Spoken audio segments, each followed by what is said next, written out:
नमस्कार मित्र आणि मैत्रिणींनो, माझ्या नकोशी पत्नी या कथेमध्ये तुमचं स्वागत आहे. तुम्ही जर माझ्या चॅनलला सबस्क्राईब केलं नसेल तर प्लीज सबस्क्राईब करून घ्या.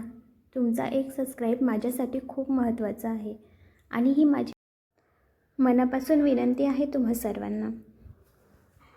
नकोशी पत्नी भाग 16. दृश्य 1. जेवणाच्या टेबलवरील खोडकर रोमांस. देवाचे आशीर्वाद घेऊन आदित्य आणि नंदिनी घरात प्रवेश करतात. रणदिवे निवासस्थानातील वातावरण आज खूपच प्रसन्न असते. आजी आणि अनुराधा आईंनी मिळून आज नंदिनीसाठी खास तिच्या आवडीचा बेत आखले होते. पुरणपोळी, कटाची आमटी आणि बरंच काही. सर्वजण जेवणाच्या टेबलवर जमतात. आदित्य आणि नंदिनी शेजारी शेजारी बसलेले असतात. जेवण सुरू होणार इतक्यात आदित्य हळूच टेबल खालून नंदिनीचा हात पकडतो. नंदिनीने हाताने घास घ्यायचा प्रयत्न केला, पण आदित्यने तिचा तोच हात पकडून ठेवला होता. ती दुसऱ्या हाताने जेवण्याचा प्रयत्न करते, पण तिला नीट जमत नसते. ती डोळ्यांनीच आदित्यला खुणवते. आदित्यजी, काय करताय? हात सोडा, सगळे बघताय. पण आदित्यच्या चेहऱ्यावर एक खोडकर स्मित हास्य असते.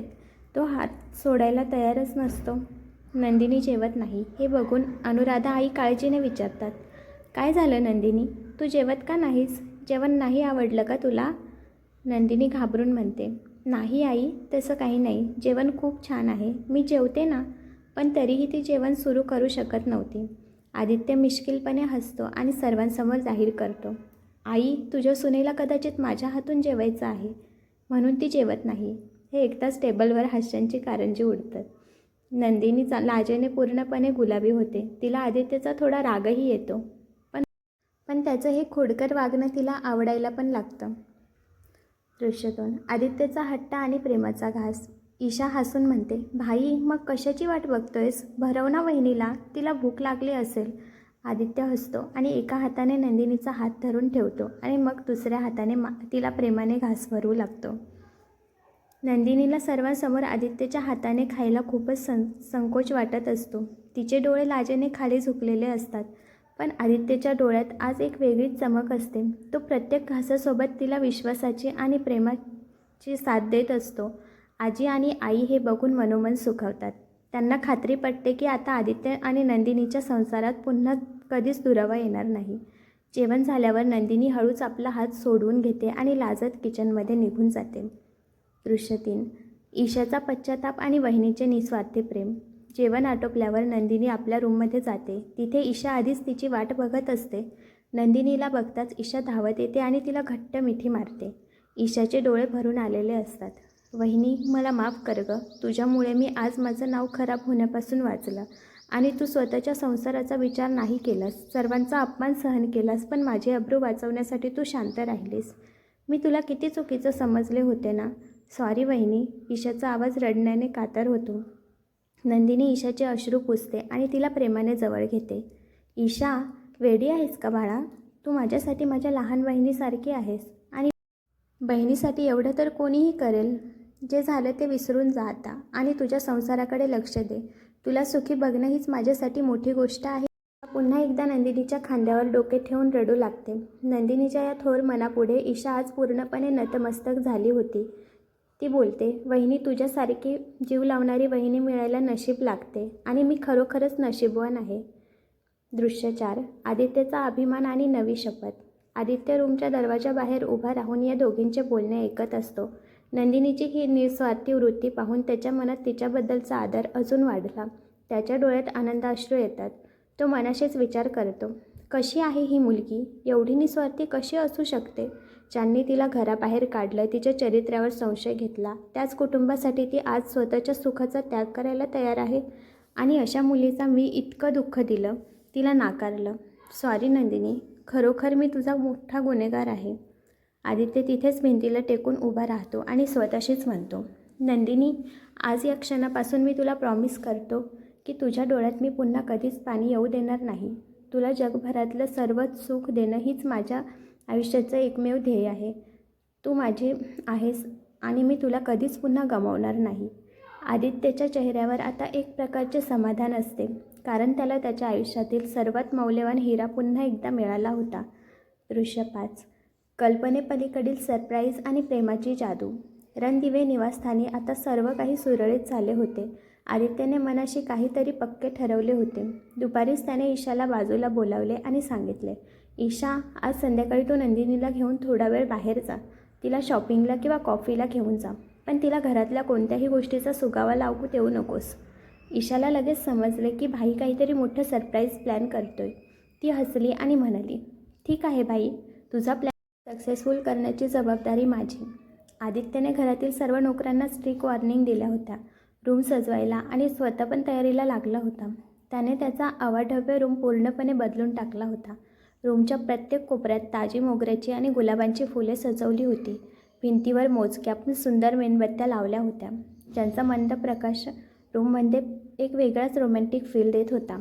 सर्वात महत्त्वाचं म्हणजे आदित्यने भिंतीवर त्यांचे आणि नंदिनीचे लग्नापासून ते आत्तापर्यंतचे सर्व फोटो फ्रेम करून लावले होते. बेडवर गुलाबाच्या पाकळ्यांचा सडा टाकला होता. जणू ती फुलांची चादर अंथरली होती. घरातील सर्वांना हे सरप्राईज माहिती होते. आजी आणि आईसुद्धा मनोमन खुश होत्या. फक्त नंदिनीला या सर्व गोष्टी माहिती नव्हत्या. संध्याकाळी ईशा नंदिनीला घेऊन घरी आली. नंदिनीला वाटले की सर्वजण हॉलमध्ये असतील, पण ईशा तिला सरळ वरच्या तिच्या रूममध्ये घेऊन गेली.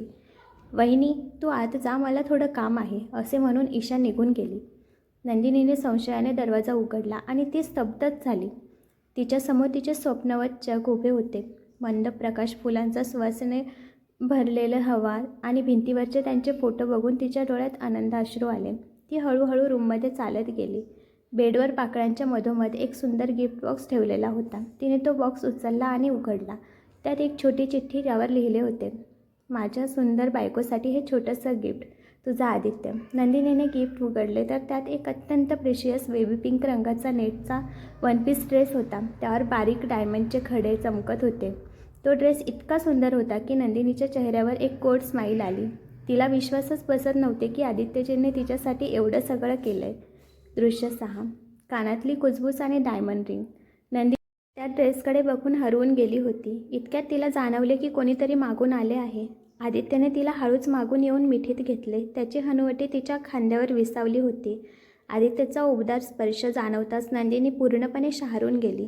तिचे हृदय जोरात धडधडू लागले. आदित्यने तिच्या मानेवर आपला श्वास सोडला आणि हळूच तिच्या कानात कुजबुजला, नंदिनी, मला तुला या ड्रेसमध्ये बघायचं आहे.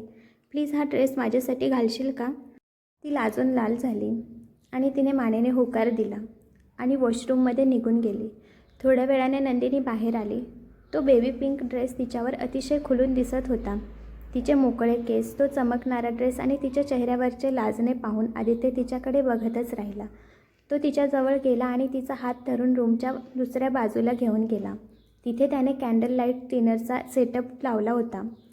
आदित्यने तिला चेअरवर बसवले. तो स्वतः तिच्याजवळ खाली गुडघ्यावर बसला. नंदिनीचे हृदय पुन्हा एकदा जोरात धडधडू लागले. आदित्यने खिशातून एक छोटा मखमली बॉक्स काढला. तो उघडताच त्यात महागडी डायमंड रिंग मेणबत्त्याच्या प्रकाशात चमकू लागली. आदित्यने नंदिनीचा नाजूक हात आपल्या हातात घेतला. तिच्या डोळ्यात डोळे घालून पाहिले आणि अत्यंत भावूक आवाजात म्हणाला, नंदिनी, आय लव्ह यू. मला माहिती आहे मी तुझ्यासोबत खूप चुकीचं वागलो, तुला खूप त्रास दिला, तुझं कधीच ऐकून घेतलं नाही.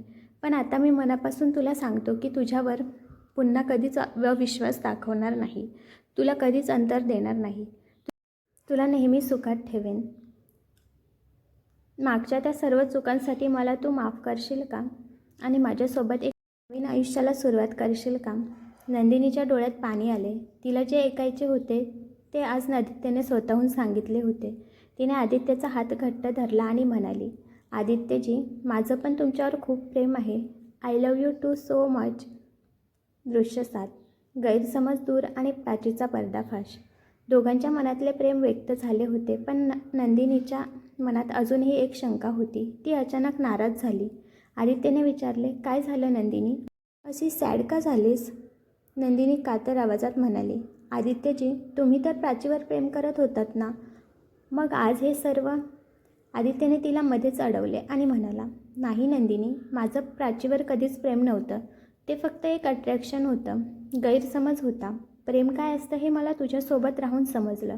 तुझ्याकडे जी ओढ आहे ती प्राचीमध्ये कधीच वाटली नाही. नंदिनी पुन्हा म्हणाली, आदित्यजी, पण मग प्राचीला हे समजलं तर ती कशी रिॲक्ट होईल? आदित्यने तिला स्पष्ट केले. प्राचीला मी अगोदरच सांगितलं आहे. तिला मी स्पष्ट सांगितलं आहे की माझं तुझ्यावर प्रेम आहे आणि मला तुझ्यासोबतच आयुष्याची सुरुवात करायची आहे. तिने पण हे मान्य केलं. मी तुला हे ईशाच्या लग्नानंतर सांगणारच होतो, पण मध्येच ते फोटोंचं प्रकरण झालं आणि मला वाटलं तू मला धोका देतेस. माझा गैरसमज झाला आणि तुला सांगायचं राहूनच गेलं. नंदिनी शॉक झाली. तिच्या मनात विचार आला, जर आदित्यजींनी प्राचीला सर्व सांगितलं होतं तर मग ती मला सारखं का दाखवायची की आदित्यजी अजूनही तिच्यावर प्रेम करतात? ती मला मुद्दाम त्रास देत होती का? पण नंदिनीने तो विचार इग्नोर केला. तिला आता प्राचीचा स्वभाव कळाला होता. दृश्य 8. नंदिनी विचारात हरवलेली बघून आदित्यने विचारले, नंदिनी काय विचार करतेस? नंदिनी भानावर आली आणि म्हणाली, काही नाही. खरं सांगू आदित्यजी, मला पण कळालं नाही की मला कधी तुमच्यावर प्रेम झालं ते. पण मला सतत वाटत होतं की तुम्ही माझे कधीच होणार नाही, कारण तुमचं प्राचीवर प्रेम होतं. आदित्यने तिला पुन्हा जवळ घेतले आणि तिच्या कपाळावर हळूच किस केले. त्याने तिला आपल्या हृदयाशी घट्ट धरले आणि म्हणाला, सॉरी नंदिनी, मी तुला खूप दुखावलं ना. मला माफ कर. मी तुला अशा गोष्टीसाठी दोष दिला ज्या तू कधी केल्यासच नाही. नंदिनीचे डोके त्याच्या छातीवर होते. तिला तिथे खूप सुरक्षित वाटत होते. तो म्हणाला, आदित्यजी प्लीज सॉरी नका बोलू. तुम्ही आज माझ्याजवळ आहेत हेच माझ्यासाठी खूप आहे. आता माझ्यापासून कधी दूर जाऊ नका, एवढंच पाहिजे मला. आदित्यने तिला हळूच जवळ घेतले आणि म्हणाला, नाही नंदिनी, मी तुला आता कधीच सोडून जाणार नाही. तू माझा जीव आहेस. थोडा वेळ दोघे एकमेकांच्या श्वासात हरवून गेले आणि आदित्यने ती रिंग नंदिनीच्या बोटात घातली. त्यानंतर आदित्यने त्याच्यासाठी जेवणाची व्यवस्था केली होती. दोघांनी मिळून छान जेवण केले. नंदिनी हसून म्हणाली, ईशाला तुम्हीच बोललात ना मला बाहेर घेऊन जायला? आदित्य हसला आणि म्हणाला, हो, कारण तू असतीस तर तुला सरप्राईज कसा दिला असता? दृश्य 9. श्वास, मन आणि शरीर एक झाले. जेवण झाल्यावर रूममधील वातावरण अजून रोमॅन्टिक झाले. आदित्य पुन्हा नंदिनीजवळ गेला आणि तिला नाजूक हात आपल्या हातात घेतला. त्याने तिला हळूच ओढून तिच्या हातावर किस केले. तो स्पर्श इतका हळवा होता की नंदिनीच्या अंगावर पुन्हा शहारा आला. आदित्य हळूहळू किस करत तिच्या मानेवर किस करू लागला. नंदिनी पूर्णपणे शहारून गेली. आदित्यने तिला एका क्षणात उचलून बेडवर घेतले आणि बेडवर गुलाबाच्या पाकळ्यांमध्ये झोपवले. तो तिच्या पाठीवर किस करू लागला. नंदिनीच्या अंगावर काटा आला. आदित्यने तिचा चेहरा त्याच्याकडे केला. नंदिनीला खूप लाज वाटत होती. तिचे डोळे लाजेने झुकलेले होते. आदित्यने हळूच तिचा चेहरा आपल्या हातात घेतला आणि आपले ओठ तिच्या ओठांवर ठेवले. तो स्पर्श अथांग प्रेमाने भरलेला होता. काही क्षणात नंदिनी पण त्याला किस करत लागले. त्या कॅन्डल लाईटच्या मंद प्रकाशात आणि फुलांच्या सुवासात दोघेही एकमेकांच्या प्रेमात पूर्णपणे बुडून गेले. आदित्यने पुढे जाण्यासाठी डोळ्यांनी तिची परवानगी मागितली. नंदिनीने लाजून मानेने होकार दिला आणि आज त्या दोघांमध्ये काहीच अंतर राहिले नाही, कपड्यांचे पण नाही. खऱ्या अर्थाने ते दोघे एक झाले होते. दोघांचे श्वास, मन, शरीर आणि अथांग प्रेमांच्या वर्षात एकरूप झाले. त्यांच्या आयुष्यातील तो सर्वात सुंदर आणि सुखाचा क्षण होता. थोडा वेळ झाल्यावर नंदिनी आदित्यच्या कुशीत झोपली. आदित्यने सुद्धा तिला आपल्या मिठीत घट्ट धरले होते. तो हळूच तिच्या कानात बोलला, नंदिनी तुला त्रास तर होत नाही ना? तिने मानेनेच नाही म्हटले आणि आपले डोकं अजून त्याच्या छातीवर ठेवले. दोघांनाही आज एकमेकांच्या मिठीत खूप सुकून मिळत होता. पावसाच्या रिपरिप आवाजात ते दोघेही निवांत झोपी गेले, आपल्या नव्या आणि सुखाच्या आयुष्याची स्वप्ने रंगवत. दृश्य 10. बेडरूममधील रोमॅन्टिक सकाळ आणि आदित्यचा खोडकरपणा. रणदिवे निवासस्थानात आजची सकाळ काही वेगळीच होती. खिडकीतून येणारी कोवळी किरणं नंदिनीच्या चेहऱ्यावर नाचत होती. नंदिनी गाढ झोपेत होती तेव्हा आदित्यने हळूच तिच्या केसांच्या बटांशी खेळायला सुरुवात केली. त्याने वाकून तिच्या कानापाशी हळूच श्वास सोडला, ज्यामुळे नंदिनी शहारून जागी झाली. समोर आदित्यला इतक्या जवळ बघून ती लाजेने चोर झाली आणि पटकन चादरीत तोंड लपवू लागली. आदित्यने खोडकरपणे तिची चादर ओढली आणि तिला जवळ ओढले आणि म्हटले, नंदिनी, आता तर सूर्यसुद्धा आपल्या प्रेमाची साक्ष द्यायला वर आलाय आणि तू अजूनही या चादरीत लपतेस. कालची ती रात्र आठवते ना? नंदिनीने लाजत त्याच्या छातीवर डोकं टेकलं आणि म्हणाली, आदित्यजी प्लीज सोडा ना. सकाळी सकाळी काय हे? आई आणि आजी वाट बघत असतील खाली. मला आधीच उठायला उशीर झाला आहे. आदित्यने तिचा चेहरा हातात घेतला आणि तिच्या ओठांकडे बघत म्हणाला, आई आणि आजी त्यांना माहिती आहे की त्यांचा मुलगा आता सुधारायला लागला आहे आणि आज मला तुला कुठेच जाऊ द्यायचं नाही आहे. त्याने हळूच तिच्या कपाळावर आणि गालावर किस केले. नंदिनीच्या अंगावर सरसरून काटा आला. आदित्यच्या या खोडकर स्पर्शामुळे नंदिनी लाजेने लाल झाली. तिने स्वतःला सोडवून घेतलं आणि धावत वॉशरूमकडे गेली. पण जाताना आदित्यने तिचा हात धरून तिला पुन्हा आपल्याकडे ओढले आणि डोळ्यात डोळे घालून म्हटलं, लक्षात ठेव मिसेस रणदिवे, आजपासून तुझं सुटणं अशक्य आहे. दृश्य 11. आनंदाचे वातावरण आणि ईशानचे प्रेम. खाली हॉलमध्ये आनंदाची उधाण होती. आजी, सुरेशची आणि अनुराधा आई एकत्र बसून गप्पा मारत होते. प्रत्येकाच्या चेहऱ्यावर समाधान होते. आजी म्हणाल्या, सुरेश, बघितलं, नंदिनी आई आल्यापासून घराला घरपण आलं. आदित्यसुद्धा किती बदलला आहे. तेवढ्यात ईशानला घ्यायला तिथे येतो. ईशानचा समजूतदारपणा आणि त्याचा शांत स्वभाव पाहून सर्वच त्याची तारीफ करत होते. ईशानने आजीच्या पाया पडत म्हटले, आजी, ईशाची काळजी करू नका. ती माझ्या घरी नाही तर माझ्या मनात राहते. हे ऐकून ईशा लाजून ईशानकडे बघू लागली. अनुराधा आई म्हणाल्या, ईशान, तुझ्यासारखा जावई मिळणं हे आमचं भाग्य आहे. तू ईशाला इतकं जपतोस हे बघून आम्हाला पण समाधान वाटलं.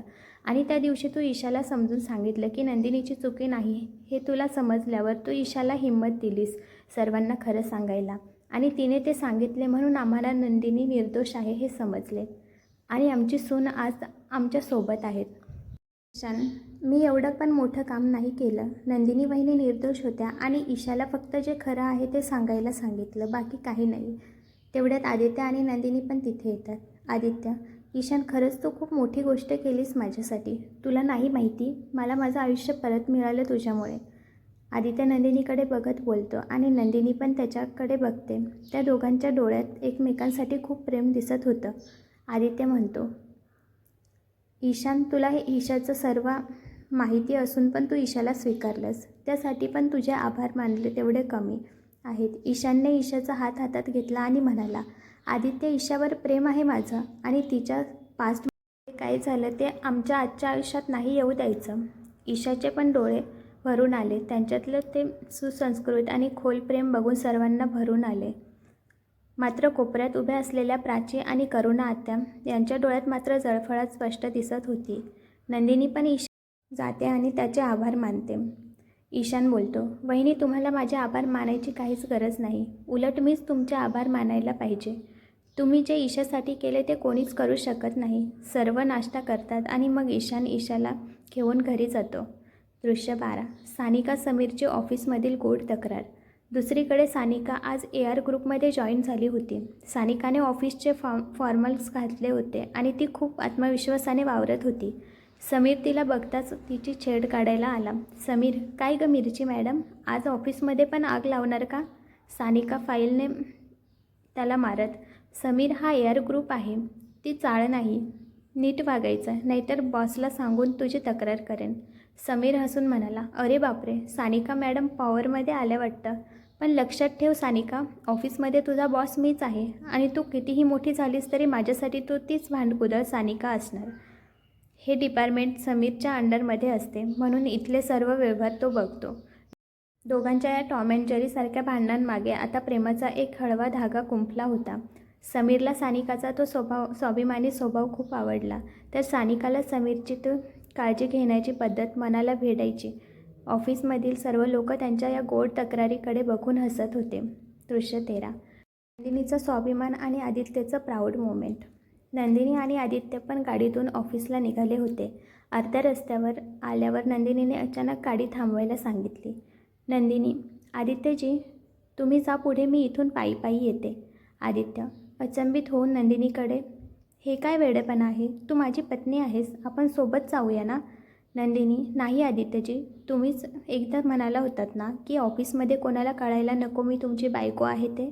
आदित्यने गाडी बाजूला घेतली आणि नंदिनीचा हात हातात घेत भावनिक होऊन म्हणाला, नंदिनी, तेव्हाची परिस्थिती वेगळी होती. मी मूर्ख होतो, तुझ्या प्रेमाला आणि तुझ्यातला चांगुलपणा ओळखू शकलो नाही. पण आता मला अख्ख्या जगाला सांगायचं आहे की तू मिसेस आदित्य रणदिवे आहेस. तुझा पूर्ण हक्क आहे माझ्यावर आणि माझ्या संपत्तीवर. नंदिनीने अत्यंत समजूतदारपणे म्हटले. हो आदित्यजी, मला माहिती आहे. पण तुम्ही मला जे बोललात होतं ते खरे होते. काम आणि नातं वेगळं असावं. मला जर मोठं व्हायचं असेल तर ते माझ्या हिमतीवर व्हायचं आहे. तुमचं नाव लावून मला प्रसिद्धी तर मिळेल, पण माझं स्वतःचं अस्तित्व काय?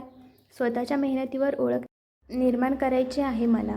आणि फक्त तुमची साथ हवी आहे. तुमचं नाव वापरून शॉर्टकट नको. आदित्यला नंदिनीचे हे विचार ऐकून तिचा प्रचंड अभिमान वाटला. त्याने भर रस्त्यात तिला मिठीत घेतलं आणि म्हटलं, नंदिनी, मला खरं खूप प्राऊड फील होतं आहे तुझ्यावर. मी किती नशीबवान आहे की तुझ्यासारखी मुलगी माझ्या आयुष्यात आली. काही मुलींना फक्त पैसा आणि प्रॉपर्टी दिसते, पण तू स्वतःच्या अस्तित्वासाठी लढतेस. I love you Nandini. मला अशीच बायको हवी होती, जी माझ्या प्रॉपर्टीवर नाही तर माझ्यावर प्रेम करेल. नंदिनी हसली आणि म्हणाली, आणि तुम्ही पण खूप चांगले आहात. आणि मला सानिकाने सांगितले की तुम्ही चाळीतल्या लोकांसाठी खूप साऱ्या सुविधा उपलब्ध करून दिल्या. तुम्ही जे केलं त्याने माझं तुमच्यावरचा आदर अजून वाढला आहे. आदित्य, मी जे केलं ते फक्त तुझ्यामुळेच करू शकलो. तूच मला प्रेरणा दिलीस. आणि तो तिच्या कपाळावर आपले ओठ टेकवतो. नंदिनी त्याला बाजूला करत, आदित्यजी, जा आता, उशीर होईल तुम्हाला. नंदिनी पायी चालत ऑफिसकडे जात असताना प्राची आपली गाडी तिच्या बाजूला थांबवते आणि कुटीलपणे हसते. प्राची, नंदिनी आज पण पायी पायी. आदित्यने तुला घरात तर आणलं, पण त्याच्या आयुष्यात आणि ऑफिसमध्ये अजून जागा दिली नाही वाटतं. म्हणूनच त्याने तुला गाडीतून खाली उतरवलं ना. ऑफिसमध्ये तर अजूनही कोणाला माहिती नाही की तू त्याची बायको आहेस. हीच लायकी आहे तुझी. नंदिनीने तिथेच थांबून आणि प्राचीच्या डोळ्यात डोळे घालून पाहिले. नंदिनी, प्राची, माझी लायकी काय आहे हे सांगायला मला तुझी गरज नाही. मी माझ्या मेहनतीने पुढे जाते, कोणाच्या जीवावर नाही. आणि माझ्या आणि आदित्यजींच्या नात्यात काय आहे हे तुला समजण्यापलीकडे आहे. चल बाजूला हो आता, मला उशीर होतोय. नंदिनीचे हे कडक शब्द ऐकून प्राचीचा चेहरा पडतो, पण तिचा अहंकार कमी होत नाही. नंदिनी तिथून निघून जाते तेव्हा प्राची मनातल्या मनात सूड उगवण्याचा विचार करते. प्राची, तुझी एवढी हिंमत. नंदिनी, मला इग्नोर केलंस. थांब, आता पूर्ण ऑफिससमोर तुझा असा अपमान करेन की तुझे हे बोलणे कायमचे बंद होईल. तुला जे पंख फुटलेत ना, ते मी आज छाटते बघ. प्राची ऑफिसमध्ये जाते तेव्हा सर्व कर्मचारी तिला मॅम मॅम करत मान देतात, कारण अजूनही सर्वांना वाटते की प्राची हीच आदित्यची होणारी पत्नी आहे. प्राचीसुद्धा अत्यंत रुबाबात वावरत असते. तर मित्र आणि मैत्रिणींनो, आदित्य आणि नंदिनीच्या आयुष्यात अखेर सुखाची पहाट झाली आहे. गैरसमज दूर झाले आहेत आणि ते दोघेही खऱ्या अर्थाने एक झाले आहेत आणि त्यांच्या आयुष्यात सुखाचे वारे वाहू लागले आहेत. पण प्राची आणि करुणा आता हे सुख बघून गप्प असतील का?